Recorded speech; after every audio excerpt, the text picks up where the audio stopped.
আজকের প্রথম খবরটা হলো বাজারিছড়ার লালমাটিতে বিধ্বংসী অগ্নিকাণ্ড, ক্ষয়ক্ষতি লক্ষাধিক। বাজারিছড়া এলাকার কালাছড়া লালমাটি গ্রামে শনিবার সকালে এক বিধ্বংসী অগ্নিকাণ্ডে একটি ঘর সম্পূর্ণভাবে ভস্মীভূত হয়ে যাওয়ার খবর পাওয়া গেছে। ঘটনাটি ঘটেছে লালমাটি গ্রামের বাসিন্দা মলয়া সিংয়ের বাড়িতে। প্রত্যক্ষদর্শীদের মতে সকালে 9:30টার দিকে হঠাৎ মলয়া সিংয়ের ঘর থেকে ধোঁয়া এবং আগুন বের হতে দেখা যায়। ঘরের অভিভাবক মলয়া দেবী তখন স্থানীয় একটি বাড়িতে কাজে ছিলেন এবং ঘরে কেউ উপস্থিত ছিল না। খবর পেয়ে প্রতিবেশীরা ঘটনাস্থলে ছুটে এসে আগুন নেভানোর কাজে ঝাঁপিয়ে পড়েন। তবে আগুন নিয়ন্ত্রণে আসার আগেই ঘরটি সম্পূর্ণ পুড়ে যায়। জ্বলে যায় চালের টিন, কাঠ এবং ঘরে থাকা মূল্যবান সামগ্রী। এতে আনুমানিক কয়েক লক্ষাধিক টাকার ক্ষতি হয়েছে বলে ধারণা করা হচ্ছে। ঘটনার খবর পেয়ে বাজারিছড়া থানার পুলিশ উপস্থিত হয়ে তদন্ত করে, তবে এখনো পর্যন্ত আগুন লাগার সঠিক কারণ জানা যায়নি। প্রতিবেশীদের প্রচেষ্টায় আগুন দ্রুত নিয়ন্ত্রণে আনা সম্ভব হওয়ায় আশেপাশের ঘরবাড়ি রক্ষা পেয়েছে। স্থানীয়রা জানিয়েছেন এলাকাটি ঘনবসতিপূর্ণ হওয়ায় সময়মতো আগুন নেভানো না হলে বড় দুর্ঘটনা ঘটতে পারত।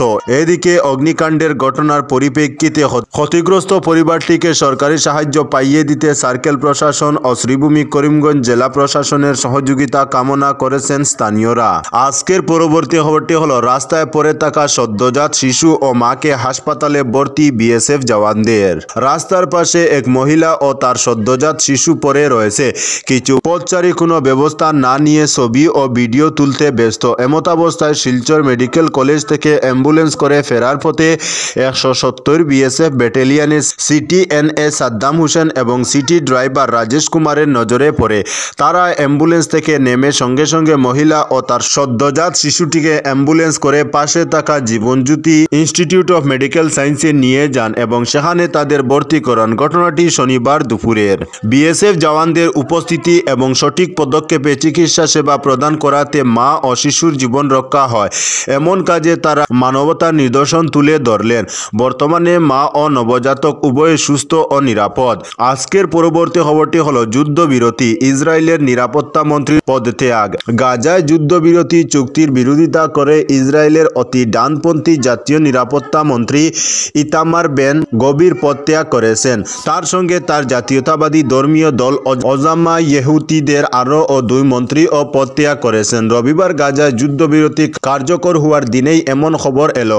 যদিও যুদ্ধবিরতি স্থানীয় সময় সকাল 8:30টায় কার্যকর হওয়ার কথা থাকলেও তা হয়নি। প্রতিবেদনে বলা হয়েছে ওজামা ইহুদি শক্তি পার্টি এখন থেকে আর ক্ষমতাসীন জোটের অংশ থাকবে না। তবে দলটি বলেছে তারা নেতানিয়াহুর সরকারের পতন ঘটানোর চেষ্টা করবে না।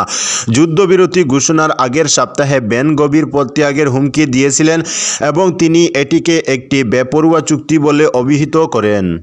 আজকের পরবর্তী খবরটি হলো দলবিরোধী কার্যকলাপে প্রাক্তন জিপি সভাপতিকে নোটিশ শশীবাবু সিনহার। দলবিরোধী কার্যকলাপে দোয়ালিয়া ফরিদকুনা নারায়ণপুর জিপি প্রাক্তন সভাপতি দীপঙ্কর দেবকে কারণ দর্শানোর নির্দেশ দিলেন বিজেপির পাতারকান্দি মণ্ডল সভাপতি শশীবাবু সিনহা। তিনি তার নিজস্ব পেডে দীপঙ্কর বাবুকে আগামীতে 7 দিনের মধ্যে দলের নীতি বিরুদ্ধে যাবতীয় কার্যকলাপের কারণ দর্শানোর নির্দেশ দেন।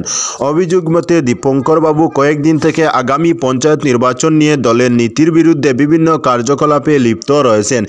এ নিয়ে দলের কাছে একাধিক অভিযোগও জমা পড়েছিল। এতে দলের নীতি ও আদর্শতে ক্ষুণ্ণ হচ্ছে দেখে মণ্ডল সভাপতি তড়িঘড়ি এই সিদ্ধান্ত নেন।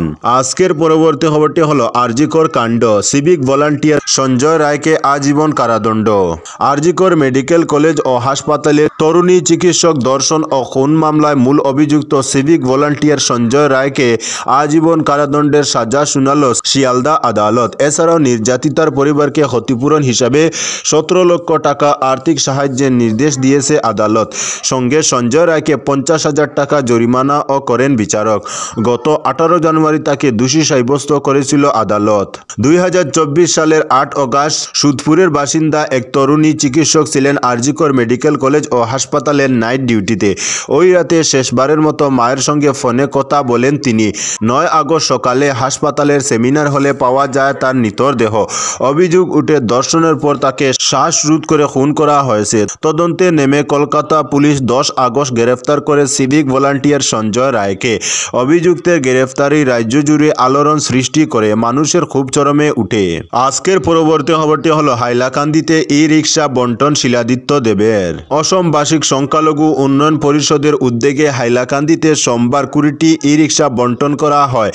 রাজ্যের বার্ষিক সংখ্যালঘু উন্নয়ন পরিষদের চেয়ারম্যান শিলাদিত্য দেব উপকৃতদের হাতে ই রিক্সাগুলি বন্টনের সূচনা করে চাবি তুলে দেন। হাইলাকান্দি জেলা আয়ুক্তের প্রাঙ্গণে এই উপলক্ষে আয়োজিত এক সভায় ই রিক্সা বন্টনের চাবি তুলে দেওয়া হয় সোমবার। সভায় ভাষণ দিয়ে চেয়ারম্যান শিলাদিত্য দেব উপকৃতদের এই ই রিক্সা চালানোর সময় ট্রাফিক নিয়ম মেনে চলতে আহ্বান জানান। ভাষণ প্রসঙ্গে তিনি আরও জানান যে এই ই রিক্সাগুলি 100% সরকারি অনুদান। এতে উপকৃতদের নিজের কোনো আর্থিক শেয়ার নেই এবং ই রিক্সাগুলির 1 বছরের জন্য বীমা করে দেওয়া হয়েছে। অনুষ্ঠানে ডিডিসি এলডার ফাহরিম এবং sub divisional welfare officer Anushruta Kashyap Das উপস্থিত ছিলেন। আজকের পরবর্তী খবরটি হলো সোমবার আমেরিকার 47তম প্রেসিডেন্ট হিসাবে শপথ নেন ট্রাম্প।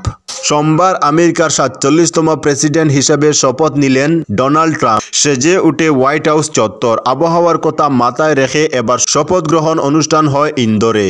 আমেরিকার স্থানীয় সময় সকাল 8টা থেকে সাধারণ মানুষের জন্য ন্যাশনাল মলের গেট খুলে দেওয়া হয়। প্রেসিডেন্ট ও ভাইস প্রেসিডেন্টের শপথের আগে থাকে সঙ্গীতানুষ্ঠান। স্থানীয় সময় দুপুর 12টা এবং ভারতীয় সময় রাত 10:30 নাগাদ শপথ নেন ট্রাম্প এবং ভাইস প্রেসিডেন্ট জেডি ভান্স। এরপর দ্বিতীয়বার প্রেসিডেন্ট হিসেবে প্রথম ভাষণ দেন ট্রাম্প। আজকের পরবর্তী খবরটি হলো দিগরখালে বোলেরো পিকআপ থেকে গাঁজা ও কফ সিরাপ উদ্ধার, আটক 1 জন। কালাইন পুলিশের বৃহৎ সাফল্য। দিগরখাল নিম্নীয়মান টোল গেটে নিয়মিত রুটিন তল্লাশিতে MZ01Z 8256 নম্বরের বোলেরো পিকআপ থেকে 2 কিলোগ্রাম গাঁজা ও 8640টি কোডাইন অর্থাৎ নিষিদ্ধ কফ সিরাপের বোতল উদ্ধার করে। জানা গেছে এই নেশা সামগ্রীগুলি মেঘালয় থেকে আইজলে পাচার হওয়ার কথা ছিল, তবে কাছাড় পুলিশের সফল অভিযানের ফলে নেশা সামগ্রী বাজেয়াপ্ত হয়। তাছাড়া ব্যবহৃত বাহন বাজেয়াপ্ত করে পুলিশ। কালাইন থানার ভারপ্রাপ্ত ওসি কুলেন্দ্র কুমার হুজুরির নেতৃত্বে এই অভিযানে প্রায় কোটি টাকার নেশা সামগ্রী বাজেয়াপ্ত হয়েছে। আটক করা হয়েছে আইজলের জয়লালদন তাঙ্গা নামের পাচারকারীকে। আজকের পরবর্তী খবরটি হলো পোস্ট অফিসের সাফাই কর্মীদের বিক্ষোভ শিলচরে। শিলচরে বিভিন্ন দাবি নিয়ে বিক্ষোভ পোস্ট অফিসের সাফাই কর্মীদের। সোমবার শিলচর ট্র্যাঙ্ক রোডে পোস্ট অফিস ডিভিশন কার্যালয়ের সামনে সাফাই কর্মীদের বিভিন্ন দাবি সম্মিলিত প্লেকার্ড ও ঝাড়ু হাতে নিয়ে বিক্ষোভ প্রদর্শন করলেন। বিক্ষোভ চলাকালীন সাফাই কর্মীরা জানান 2 মাস ধরে তাদের বকেয়া বেতন দেওয়া হয়নি এবং বিভিন্ন পন্থা অবলম্বন করে সাফাই কর্মীদের চাকরি থেকে বরখাস্ত করা হয়েছে বলে অভিযোগ উত্থাপন করেন সাফাই কর্মীরা। এ বিষয়ে ডাক বিভাগের আধিকারিকের সঙ্গে কথা বলেও কোনো ফল পাননি। উল্টো চাকরি থেকে বরখাস্তের হুমকি শুনতে হয়েছে বলে তারা জানান। পুনরায় সাফাই কর্মীরা বিভাগীয় আধিকারিক সহ সরকারের কাছে তাদের দাবি পূরণের আবেদন করেন। তো বন্ধুরা, আজকের জন্য এতটুকু। পরবর্তী কোনো নতুন ভিডিওতে দেখা হবে, তখন অবধি ধন্যবাদ।